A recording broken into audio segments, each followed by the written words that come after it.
vision for the future is based on my sense of the past.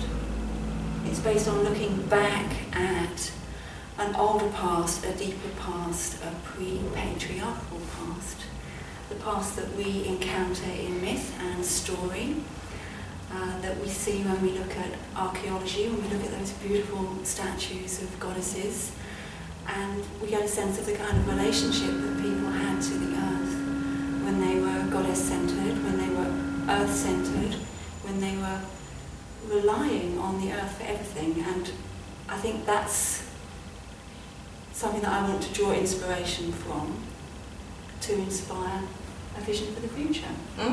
Yeah, that's part of it. Definitely part of it. Okay, well I'll go for the big vision. Okay, I can see the whole of Parliament sitting in a circle.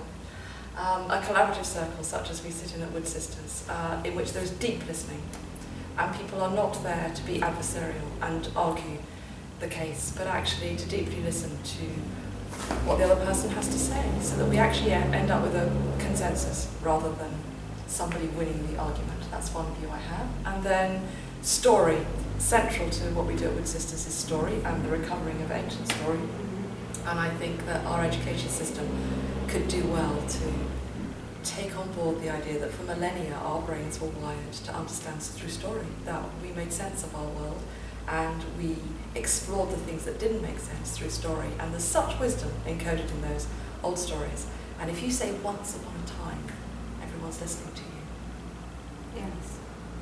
And also space for our personal stories as well, I think. Yeah. To really value our own wisdom, our own heart wisdom. And in valuing our stories, we're valuing our whole stories. That's not just the moments when we're powerful, the moments when we're strong. It's the moments when we're wounded. It's the moments when we're vulnerable. Absolutely. Because those are often moments that crack us open to rely on each other, to be part of a community.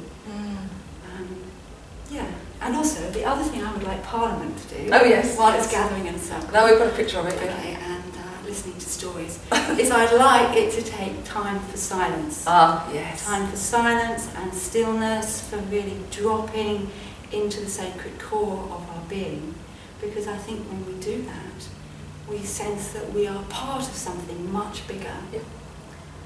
That all things are sacred, and we're much less likely to make destructive decisions when we're rooted in that core place. I know you are what they share from the big green chair, big green chair.